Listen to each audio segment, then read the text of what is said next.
यह कहानी भावनात्मक रूप से गहरी और दर्दनाक है। इसे हिंदी में इस प्रकार प्रस्तुत किया जा सकता है। मेरे पास सिर्फ एक मौका था। जब मैं जवान हुई तो मेरी माँ कहती थी, रिचा, तेरा सारा काया कयामत बनता जा रहा है, कुछ कर। और मैं कहती थी, क्या करूं?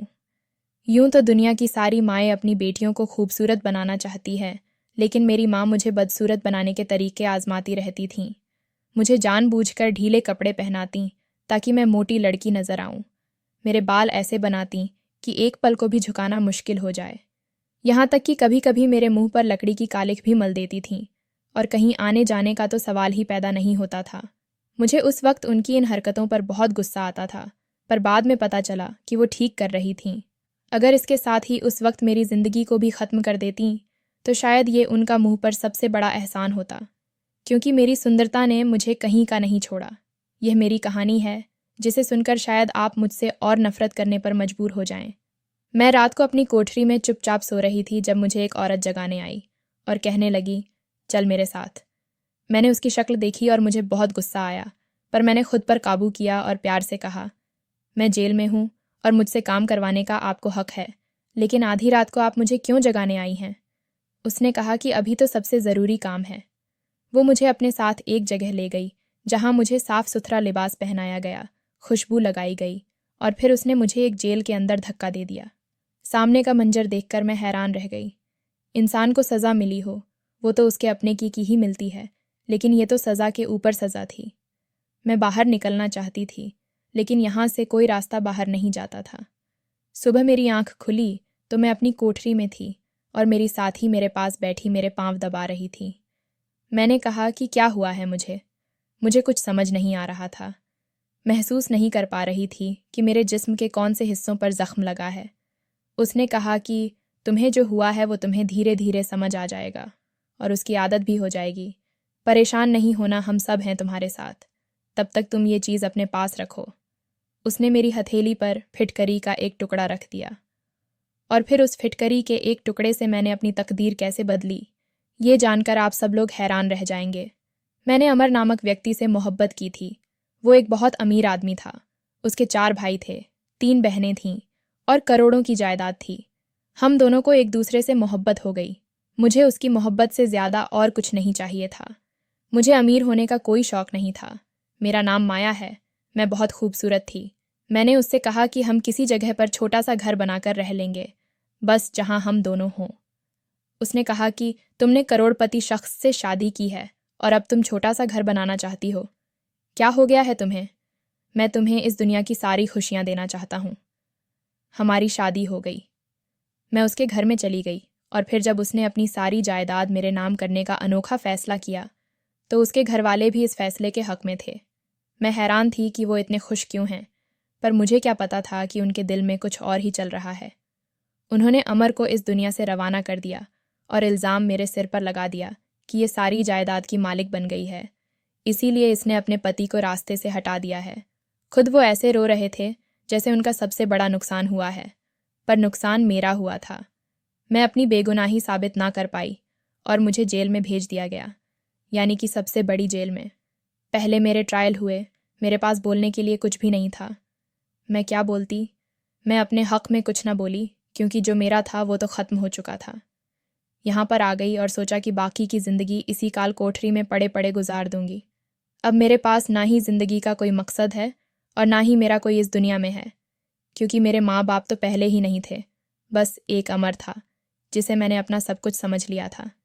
मेरे दिन यहीं पर गुजरने लगे। मैं किसी से ज़्यादा बोलती नहीं थी, ज़्यादा बात नहीं करती थी। यहाँ मुझे काफ़ी सारी औरतें देखने को मिलीं, अजीबोगरीब किस्म की। कुछ देखने में बहुत खतरनाक, कुछ मेरी तरह बेगुनाह, पर हम सभी अपनी सज़ा काट रहे थे। सब ने मुझे कहा कि तू बड़ी खूबसूरत है, कम उम्र है, इतनी कम उम्र में इतना बड़ा जुर्म कैसे कर लिया? मैंने कहा कि जुर्म तो मेरा यही था कि मैं मोहब्बत कर बैठी थी। कुछ लोगों ने मुझसे हमदर्दी जताई और कुछ लोगों ने मुझे बातें सुनाई, यहाँ तक कि मुझ पर हाथ भी उठाया। यहाँ भी सबका एक जैसा हाल था, फिर भी कोई किसी का दर्द नहीं समझता था। सब एक दूसरे पर अपने अपने नसीब का गुस्सा निकालते थे। मेरी साथी का नाम डॉली था। हम दोनों एक ही जेल में थीं। उसने कहा कि यहाँ पर तो बहुत कुछ होता है, तो तुम्हें बर्दाश्त करना होगा क्योंकि ये जेल है। स्वर्ग नहीं। मैंने कहा कि हमारे लिए तो हमारे अपने घर भी स्वर्ग नहीं होते। अपने घरों में भी हम पर बुरी बुरी आफतें तोड़ दी जाती हैं। तो फिर यह तो जेल है। मुझे किसी से कोई उम्मीद नहीं है। लेकिन मुझे क्या पता था कि उसकी बात का मतलब कुछ और ही था। हम लोगों को दिन में बाहर छोड़ दिया जाता था, यानी कि एक बहुत बड़ी चारदीवारी थी। उसके अंदर हम लोग फिर सकते थे, काम वाम करते थे, खाना बनाते थे, सब्जियां काटते थे, सालन बनाते थे, जेल को साफ करते थे, कपड़े भी धोते थे। उसके बाद जब शाम होने लगती तो हमें कैद कर दिया जाता था। आज मैं सारे काम वाम खत्म करके बहुत थक गई थी और जाकर अपने बिस्तर पर लेट गई थी। थोड़ी देर के बाद मुझे जेल का दरवाज़ा खुलने की आवाज़ आई। मुझे इतनी सख्त नींद आ रही थी कि मैंने आवाज़ तो सुनी, पर मुझसे उठा नहीं जा रहा था। लेकिन थोड़ी देर के बाद ही एक पुलिस वाली औरत मेरे पाँव के पास बैठी मुझे जगाने लगी। मैंने कहा कि क्या बात है, क्या काम है आपको? उसने कहा कि तुम्हें मेरे साथ आना होगा, बड़ा ज़रूरी काम है। मैंने कहा कि क्यों, क्या मेरी मुलाकात आई है? पर मेरा तो इस दुनिया में कोई नहीं है। उसने कहा कि मुलाकात इस समय नहीं आती, बस तुम ये समझो कि है मुलाकात ही, लेकिन तुम्हें इससे बहुत फ़ायदा होगा। मैंने कहा कि क्या मतलब? वो मुझे अपने साथ ले जाने लगी। उसने कहा कि ज़्यादा सवाल मत करो, जितना कम बोलोगी उतना तुम्हारे लिए अच्छा होगा, और मुझे एक कमरे में ले गई। एक करारा छिनरा हिंदी अनुवाद। ये तो किसी का ऑफिस लगता था, शायद यहाँ की सुपरिंटेंडेंट का कमरा था, लेकिन वो वहाँ मौजूद नहीं थी। उस औरत ने कहा कि ये कपड़े पकड़ो और पहन लो। मैंने उन कपड़ों को देखा। ये कपड़े तो बहुत खूबसूरत थे, रंगों से सजे हुए। मैंने कहा कि ये कपड़े मुझे इस समय क्यों पहनने को कह रही हो? क्या करना है? मैंने कपड़े पहनकर कहा। उसने कहा कि तुम मेरे सब्र का इम्तिहान मत लो। मैं तुम्हें कब से कह रही हूँ कि ज़्यादा सवाल मत करो। जाओ, बाथरूम में मुंह हाथ भी धो लेना, और ज़रा अपने आप को साफ सुथरा भी कर लेना। ये कपड़े भी पहन लेना जो मैं कह रही हूँ। वैसा करो, इसी में तुम्हारा फ़ायदा है। मुझे उसकी कोई बात समझ नहीं आ रही थी, लेकिन मैं बाथरूम में गई। मैंने मुंह हाथ धोया, कपड़े बदले। उसने मुझे लगाने के लिए लिपस्टिक भी दी। मैंने कहा कि आखिर ये हो क्या रहा है? अब उसने मेरे मुंह पे थप्पड़ दे मारा और मैं हैरान रह गई। ये जेल थी, यहाँ पे कोई आपको प्यार से कुछ समझाने वाला नहीं था। अगर आप ज़्यादा सवाल करते तो यही होना था। अब तो मैं खामोश हो गई। वह मुझे सज़ा संवार के एक दूसरे कमरे में ले गई। ये कमरा भी किसी के ऑफिस जैसा ही लग रहा था, लेकिन यह थोड़ा दूर था और इधर भी कोई मौजूद नहीं था। वह मुझे वहाँ पर छोड़ के खुद चली गई। मैं थोड़ी देर कुर्सी पे बैठी रही, इधर उधर देखती रही। फिर मुझे लगा कि इस कमरे में तो कोई आ ही नहीं रहा और मुझे यहाँ पर क्यों बिठाया है। मैं दरवाजे के पास गई कि यहाँ से निकल सकूँ तो हैरान रह गई। दरवाज़ा तो बाहर से बंद था और इस कमरे के अंदर ही एक और दरवाज़ा था, जिसे मैं कब से बाथरूम समझ रही थी, लेकिन वह किसी और कमरे का दरवाज़ा था। वहाँ से एक शख्स इस कमरे में दाखिल हुआ और मुझे देखकर मेरी तारीफ़ करने लगा। मैं कोई छोटी कमसिन लड़की नहीं थी। मुझे समझ आ गया कि यहाँ पर क्या हो रहा है, लेकिन तब तक बहुत देर हो चुकी थी। सुबह हुई तो मैं अपनी कोठरी में थी और मेरी हालत बहुत बुरी थी। पहले तो मुझे अजीब सा महसूस हो रहा था, आँख ही नहीं खुल रही थी। ऐसा लगता था कि आधी नींद में हूँ, आधी जाग रही हूँ। फिर मेरी आंखों के सामने मंजर साफ हुआ तो डॉली मेरे पास बैठी मेरी टांगें दबा रही थी और एक और औरत भी वहाँ पर मौजूद थी। यह वह समय था जिसमें हमें खोल दिया जाता था, इसलिए कोई भी अंदर आ सकता था। मैंने कहा कि क्या हुआ है मेरे साथ, मुझे कुछ याद नहीं आ रहा। उसने कहा कि चुप हो जाओ, बस खामोश रहो, जो हुआ है उसे याद मत करो। एक और औरत तो सिर पकड़े बैठी थी। उसने कहा कि तुझे क्या पड़ी थी अपने साथ ये सब करने की, कि तू इस जेल में आ गई। अपनी शक्ल देख, कितनी खूबसूरत है तू, और जो जितना खूबसूरत होता है ना वो उतना बदनसीब होता है। अब हम सब भी तुझे मिल के बचा नहीं सकते, बस तुझे देख के अफसोस ही होगा। नहीं करना था ना वह सब कुछ, क्यों अपने पति की जान ले ली? अरे पति जैसा भी हो, वह पति होता है, चाहे वह आपको जानवरों की तरह भी दे, लेकिन अगर वह आपके साथ चल रहा हो तो कोई और आपका कुछ नहीं बिगाड़ सकता। और तूने जो करना ही सही ख़त्म कर दिया। क्या ज़रूरत थी तुझे ये सब करने की? अरे ऐसा भी क्या होता है कि एक औरत के घर तक चली जाए? एक औरत को इज्जत तक जाने की इजाज़त तो भगवान भी नहीं देता। मैंने चिल्लाकर कहा कि मैंने ऐसा कुछ नहीं किया, और जब मैं चिल्लाई तो मुझे मेरे पूरे वजूद में दर्द महसूस होने लगे। मैं दर्द से चिल्लाने लगी तो उस औरत ने मेरी हथेली पे फिटकरी का एक टुकड़ा रख दिया। मैंने कहा कि ये क्या है? उसने कहा कि ये काम आएगा तेरे। ज़ख्मों के लिए है। इससे ज़ख्मों को धो तो ज़ख्म ख़राब नहीं होते, दर्द ख़त्म हो जाता है, कोई पीप वगैरह नहीं पड़ती, इन्फेक्शन नहीं होता। इसीलिए हम सब अपने पास एक एक फिटकरी का टुकड़ा रखते हैं। ये तेरा वाला है, ये जल्दी इस्तेमाल नहीं होता, इसको जितना इस्तेमाल करो ये चलता रहता है। जब ख़त्म हो जाए तो मुझे बताना, मैं तुझे और दे दूँगी। अचानक से मेरे दिमाग में कुछ मंजर घूमने लगे और मैं फूट फूट के रोने लगी। उन्होंने कहा कि दुनिया बड़ी जालिम है, तू ये सब कुछ समझ ही गई होगी। मैं पूरा दिन इसी तरह पड़ी रही। मुझसे किसी ने कोई काम नहीं करवाया। एक दफ़ा वह औरत आई जिसका नाम नज़मा था, जो मुझे रात को लेकर गई थी। उसने कहा कि मानो को कहो कि खाना बनाए, वह खाना बहुत अच्छा बनाती है। तो डॉली ने कहा कि खाना इसी ने बनाया है, अभी अब भी खाना बनाकर गई है और आराम कर रही है। उसने कहा कि आराम करने नहीं आए हो तुम लोग यहाँ पे, उसे कहो कि और कोई काम देख ले। दरअसल मैंने सुबह से कोई काम नहीं किया था। ये लोग मेरी हिफाजत कर रही थीं, मेरे लिए झूठ बोल रही थीं ताकि मैं आराम कर सकूं। मैं उस फिटकरी के टुकड़े को हथेली में दबाए लेटी हुई कोठरी की छत को देख रही थी। मुझे अमर की बहुत याद आ रही थी। वह मेरा मुहाफिज था, मेरा हमसफ़र था, मेरा दोस्त था। हम लोग एक साथ पढ़ते थे। अगर आज वह मेरे साथ होता तो इस दुनिया की जुर्रत के ये मेरे साथ इतना बुरा करती। लेकिन वह तो इस दुनिया से चला गया, उसे तो उसके अपनों ने इस दुनिया से भेज दिया और मुझ पे इतना बड़ा इल्ज़ाम लगा दिया। अगर हम किसी से मोहब्बत करें तो क्या हम उसके साथ इतना बुरा कर सकते हैं? नहीं, नहीं, हम तो उसकी एक नाराज़गी से भी डरते हैं, तो फिर उसकी ज़िंदगी ख़त्म करना तो बहुत दूर की बात है। मैं ये सोच भी कैसे सकती थी। मुझे अमर की बहुत याद आ रही थी। मैं बार बार रो रही थी, बार बार उसका नाम ले रही थी। उसे ऐसे बुला रही थी जैसे वह जिंदा है और जैसे अभी यहाँ पर आके मुझे बचा लेगा और सब कुछ ठीक हो जाएगा। लेकिन अब वह कहाँ से आता? खुशियों की मुद्दत बड़ी कम होती है, बहुत कम वक्त के लिए आपकी ज़िंदगी में आती है। लेकिन दुख कम वक्त बड़े लंबे अरसे के लिए आपकी ज़िंदगी में आते हैं और इतनी आसानी से आपका पीछा नहीं छोड़ते हैं। मेरे साथ भी यही हो रहा था।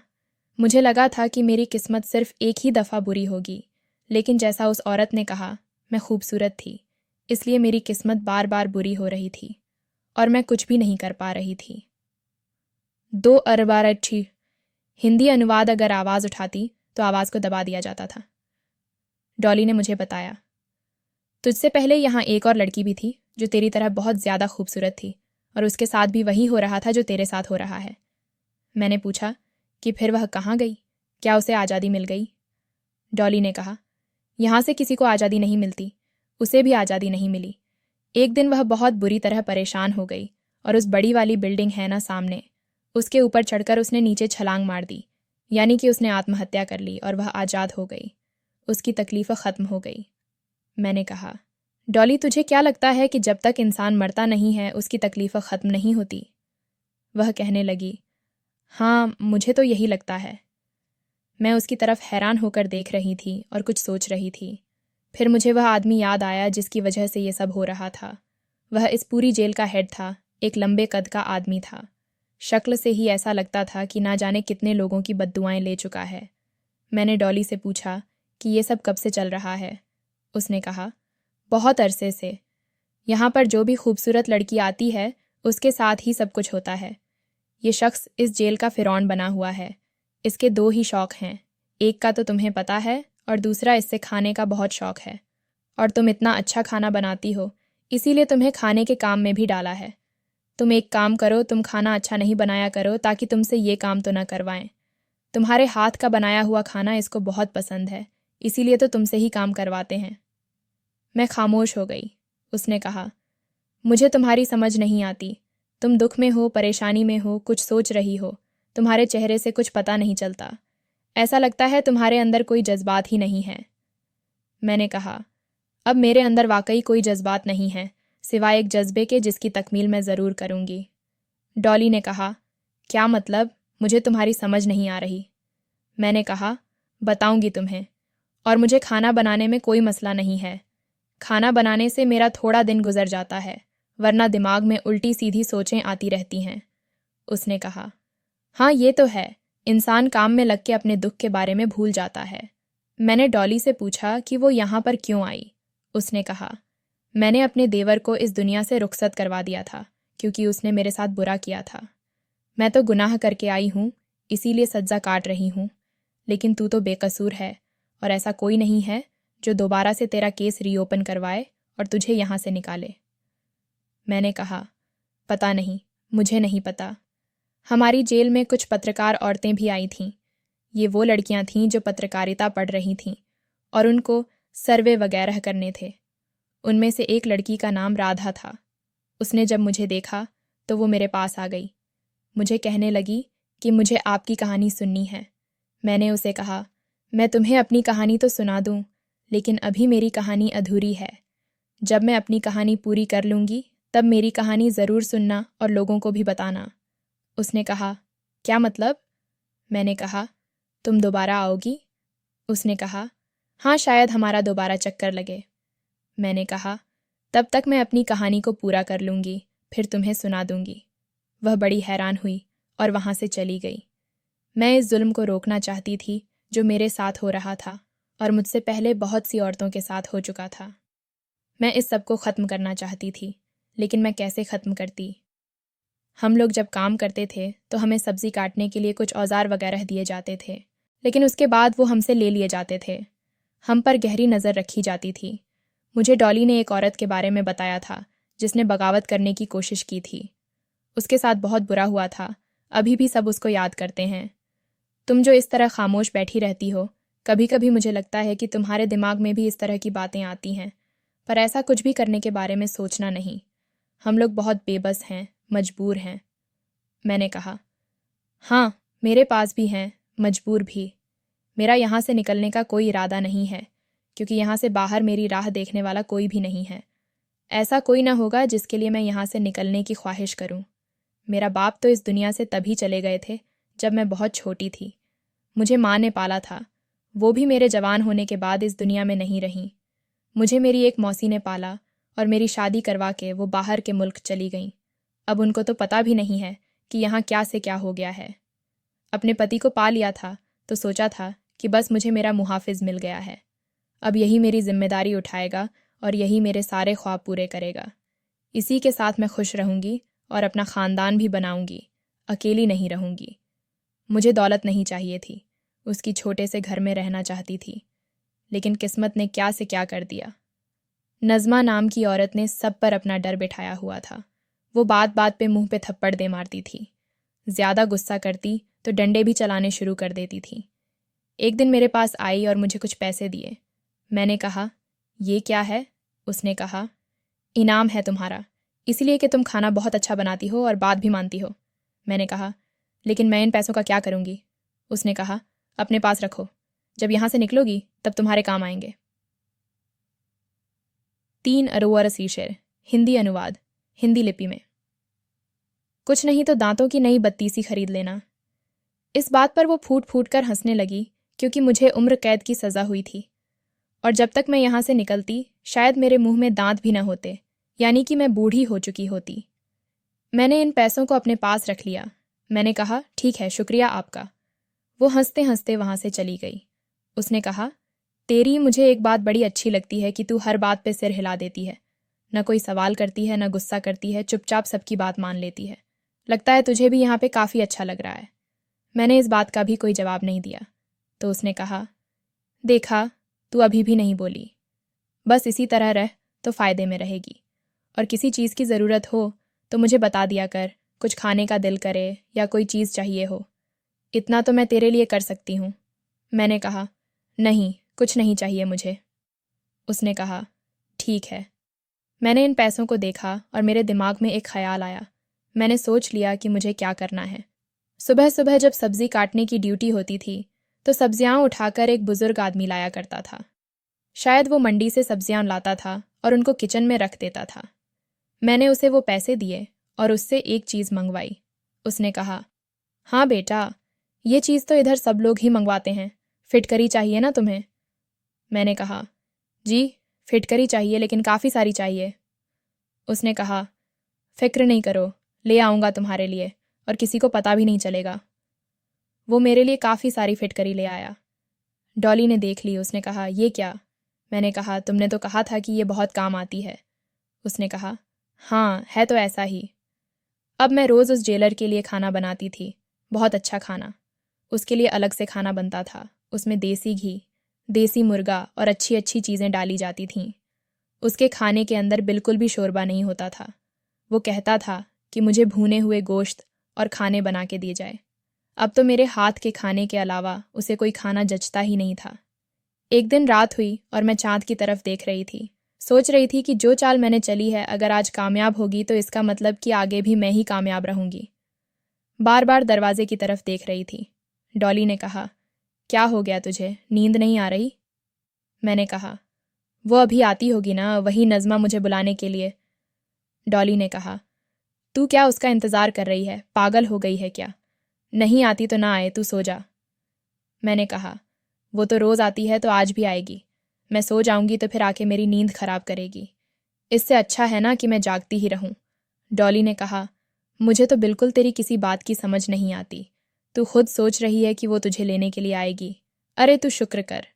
मैंने कहा, तुम नहीं समझोगी। लेकिन मैं काफ़ी देर तक इंतज़ार करती रही।